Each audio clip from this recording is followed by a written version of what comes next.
ನೆನ್ನೆ ಬನ್ನ full tired ಆಗಿತ್ತ, ಚೆನ್ನಾಗಿ ನಿದ್ದೆ ಮಾಡಿ ಈಗ ಎದ್ದಿದ್ದೀನಿ. ಅಂಕೋಲ ಮನೇಲಾದ್ರೆ ದೆವ್ವ ತರ ನಾನೇ ಬೆಳಗ್ಗೆ ಎದ್ದು ಎಲ್ಲ ಮಾಡ್ಬೇಕಿತ್ತು. ಇಲ್ಲಿ ನೋಡಿ ಫುಲ್ ಉಲ್ಟಾ, ರಾಣಿ ತರ ಮಲ್ಕೊಂಡಿದೀನಿ.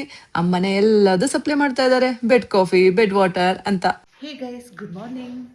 ಇವತ್ತು ನಾನು ನಿಮ್ಗೆ ನಮ್ಮ ತೋಟಕ್ಕೆ ಕರ್ಕೊಂಡು ಹೋಗ್ತೀನಿ, ಆಯ್ತಾ ಗೈಸ್? ಮತ್ತೆ ಆಗ್ತಡ, welcome to my mini blog 17. Guys, Ankola ಇಂದ ಬಂದ್ಮೇಲೆ 2 days ಆಯ್ತು, ಬಟ್ಟೆನೆ ಹೋಗ್ದಿಲ್ಲ, ಆಯ್ತಾ. ಅದಕ್ಕೆ ನಾನು ನೆನೆ ಹಾಕಿದ್ದೀನಿ. ಅದಕ್ಕೂ ಮುಂಚೆ ತಿಂಡಿ ತಿನ್ಬಿಡೋಣ ಅಂದ್ಬಿಟ್ಟು ತಿಂತಾ ಇದ್ದೀನಿ. ದೋಸೆ ಜೊತೆ ಖಾರ ಚಟ್ನಿ, ಸಿಹಿ ಚಟ್ನಿ ಮಾಡಿದ್ರಾ? ನನ್ಗಂತೂ ಖಾರ ಚಟ್ನಿ ಇಷ್ಟ ಆಗಲ್ಲ. ಸಿಹಿ ಚಟ್ನಿನಲ್ಲಿ 3 ದೋಸೆ ತಿಂದೆ. ಗೈಸ್, ಇವಾಗ ನಾವು ಊರ್ಗೆ ಹೋಗೋಣ, ಆಯ್ತಾ? ಬೇಡ, ನೀವಂತ ತಗೊಳ್ಳಿ. ಎಲ್ಲರೂ ಆರೋಗ್ಯ ಮೇಂಟೈನ್ ಮಾಡ್ಕೊಳ್ಳೋಕ್ಕೆ ಬನಾನಾ ತಿಂದ್ರೆ, ನಾನು ನಮ್ಮ ಮನೇಲಿರೋ ಬನಾನಾ ಗೊನೆ ಖಾಲಿ ಆಗಲಿ ಅಂದ್ಬಿಟ್ಟು ಬನಾನಾ ತಿಂತಾ ಇದ್ದೀನಿ. ಫುಲ್ ಟಿಪ್ ಟಾಪ್ ಆಗಿ ಹೊರಟಿದ್ದೀನಿ, ಸ್ಟೈಲ್ ಆಗಿ. ಅಲ್ಲೋಗಿ ಮಾಡೋದು ಬೇಜಾನಿದೆ. ಗಂಡನ ಮನೇಲಿ ಎಷ್ಟಿದ್ರು ಅಪ್ಪನ ಮನೆ ಇದ್ದಂಗ ಆಗಲ್ಲ ನೋಡಿ. ಎಷ್ಟೇ ಬೇಗ ಕೆಲಸ ಮಾಡಿ ಹೊರಡ್ಬೇಕಂದ್ರೂ ಇಷ್ಟೊತ್ತಾಗತ್ತೆ ನೋಡಿ. ನೋಡಿ, ಇವರೇ ನಮ್ಮೂರಿನ ದೊಡ್ಡ ಆಂಜನೇಯ. ನಂದಿನಿ ಭೂತಿನಿ ಎಲ್ಲಾ ಕಡೆ ಒಂದೊಂದಾಗವೆ. ಆಟೋಮ್ಯಾಟಿಕಲಿ ನನ್ನ ಮುಖದಲ್ಲಿ ಒಂದು ಸ್ಮೈಲ್ ಬರ್ತಾ ಇದೆ. ಯಾಕೆ ಅನ್ಕೊಂಡ್ರ? ಇದು ನಾನು ಓದಿರೋ ಸ್ಕೂಲು ಗೈಸ್, ನವೋದಯ ಸ್ಕೂಲ್ ಅಂತ. ನಾನಂತೂ ಮುಂಚೆಯಿಂದನೂ ಟಾಮ್ ಬಾಯ್ ತರ. ಹಿಂದ್ಲದೆಲ್ಲ ನೆನಪಾಗ್ತಾ ಇದೆ ಈಗ. ಫ್ಲಾಶ್ ಬ್ಯಾಕಿಗೆ ಹೋಗಿ ಬರೋ ಅಷ್ಟ್ರಲ್ಲಿ ನಮ್ಮೂರ್ ಸಿಕ್ಕೇ ಬಿಡ್ತು. ಅಲ್ಲಿ ಕಾಣ್ತಾ ಇದೆಯಲ್ಲ ಪುಟ್ಟು ಮನೆ, ಅದೇ ಮನೇಲಿ ನಮ್ಮಮ್ಮ ಇರೋದು. ಅಲ್ಲಿಂದ ನಮ್ಮಪ್ಪಂದು ತೋಟಕ್ಕೆ ಹೋದ್ವು.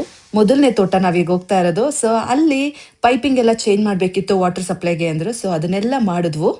ಆಯ್ತಾ? ನಂದು ಆಯ್ತು. ಅಲ್ಲಿ ಕಾಣ್ತಾ ಇದೆಯಲ್ಲ, ಅದು ನಮ್ಮ ಅಪ್ಪನ ಸ್ವಂತ ಮನೆ, ಹುಟ್ಟಿದಂತ ಮನೆ, ಬೆಳೆದಂತ ಮನೆ. ಸೊ ಈಗೇನ್ ಇಲ್ಲಿ ಬಂದಿದಾರಲ್ಲ, ಇದು ಟೀ ಅಡ್ಡ. ನಮ್ಮ ಅಪ್ಪಂಗೆ ಕೆಲಸ ಮಾಡಿ ಸುಸ್ತಾದ್ರೆ ಇಲ್ಲಿ ಬಂದು ಟೀ ಕುಡಿದು ಒಂದು ಸಿಗರೇಟ್ ಹಚ್ಬಿಟ್ಟು ಮತ್ತೆ ವಾಪಸ್ಸು ಕೆಲಸ ಮಾಡಕ್ಕೆ ತೋಟದ ಹತ್ರ ಬರ್ತಾರೆ. ಇವತ್ತು ಮೇನ್ ಆಗಿ ಬಂದಿರೋ ಕೆಲಸ ಏನಪ್ಪಾ ಅಂದ್ರೆ ಇದೇ ಗೈಸ್, ಬಾಳೆ ತೋಟಕ್ಕೆ ಬಂದು ಬಾಳೆ ಗೊನೆನ ಕಿತ್ತು ಮಂಡಿಗೆ ಹಾಕೋದು. ಹೇಳೋಕ್ಕೂ ಈಸಿ, ನೋಡೋಕ್ಕೂ ಈಸಿ. ಅಲ್ಲಿ 100-200 ಮೀಟರಿಂದ ಬಾಳೆಗೊನೆ ಎತ್ತಾಕೊ ಬಂದು ಇಲ್ಲಿ ಡಂಪ್ ಮಾಡ್ತಾ ಇರೋದು ಗೈಸ್. ಇವತ್ತು ನಾವು 1.5 ಕ್ವಿಂಟಲ್ ಬಾಳೆಗೊನೆನ ಕಿತ್ತು ಮಂಡಿಗೆ ಹಾಕ್ಬಿಟ್ಟು ನಮ್ಮಮ್ಮನ ಮನೆಗೆ ಬಂದ್ವು. ನೋಡಿ, ಇವರೇ ನಮ್ಮವ್ವ. ಏನ್ ಕೆಲಸ ಮಾಡಿದ್ರಿ? ಪ್ರಸಾದ್ ಕಂಡ್ರೆ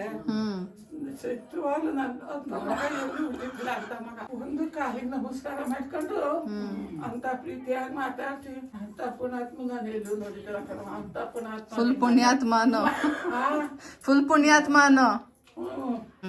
ಸೇರ್ಸ್ಕೊಂಡು ನಾನು ಸತ್ತಾಗ ಪ್ರಸಾದ್ ಬರಗಟ್ಟ ಒಪ್ಪ ಮಾಡ್ಬೇಡಿ ಅಂತ.